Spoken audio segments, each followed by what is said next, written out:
அனைவருக்கும் வணக்கம். நான் என்ன பண்ணேன்னா, ஒர்க் முடிஞ்சு வீட்டுக்கு வந்து பார்க்கும்போது நான் பெரண்டை அந்த இடம் ஃபுல்லாக வளர்த்து வச்சுருந்தேன். நிறைய வச்சுருந்தேன் நான். அது எல்லாத்தையும் இப்படி எங்கள் வீட்டுக்காரர் ப்ளக் பண்ணி போட்டுட்டாங்க. என்னத்துக்காக ப்ளக் பண்ணீங்கன்னு கேட்கும்போது, அங்கே வந்து இந்த மாதிரி பாம்பு வந்துச்சு, அதனால ப்ளக் பண்ணிட்டேன் அப்படின்னு சொன்னாங்க. சரி, அது என்ன பண்ணுன்னு தெரியல, வேஸ்ட் பண்ண மனசு இல்லை. அதனால் அதில் இருக்க கொழுந்து இருக்கு இல்லைங்களா, அதை மட்டும் நான் கட் பண்ணி எடுத்து, சரி ஊறுகாய் பொடி அது மாதிரி பண்ணிக்கலாம் அப்படின்னு சொல்லிட்டு அந்த கொழுந்தை மட்டும் கட் பண்ணி எடுத்துட்டேன். அதுக்கப்புறம் அதை க்ளீன் பண்ணியும் வச்சுட்டேன்.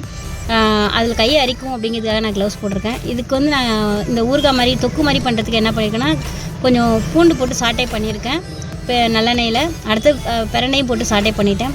இந்த இடத்துல இதுக்கு ஒரு பவுடர் ரெடி பண்ணிடணும் அப்படின்னு சொல்லிட்டு இதில் வந்து வெந்தயம், கடுகு, சின்ன சீரகமும் போட்டு பண்ணியிருக்கேன்.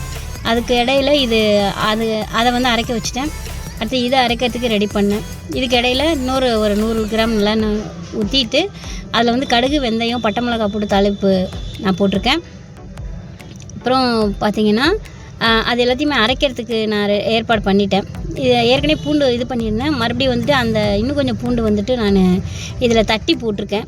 கருவேப்பிலை எல்லாம் தாளிப்பில் போட்டு நல்லா வறுத்து நல்லா சாட்டை பண்ணிவிட்டு, பிறகு வந்துட்டு பார்த்திங்கன்னா, நம்ம ஆல்ரெடி அரைச்சி வச்சுருந்தோம் இல்லையா, இந்த பிரண்டையும் இதையும் போட்டு அரைச்சி வச்சுருந்தேன் இல்லையா, அதையுமே வந்துட்டு நான் என்ன பண்ணிட்டேன், உள்ளே இன்கார்பரேட் பண்ணிட்டேன்.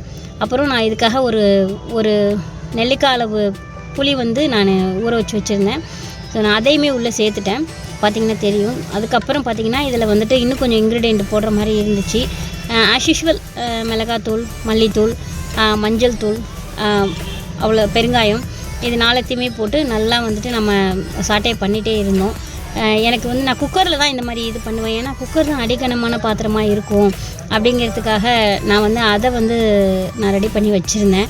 பட் இந்த குக்கருமே எனக்கு பத்தலை. திரும்ப வந்துட்டு இது ரொம்ப பொங்கி வந்துச்சு. மறுபடியும் நான் பெரிய குக்கருக்கு அதை மாற்றிட்டேன். இவ்வளோ தான் இந்த ப்ராசஸ். நீங்கள் வீட்டில் ட்ரை பண்ணி பாருங்கள். ஆனால் இது ரொம்ப ஹெல்த்தியானது. இந்த மாதிரி எண்ணெய் பிரிஞ்சு வர ஸ்டேஜில் எடுத்துருங்க.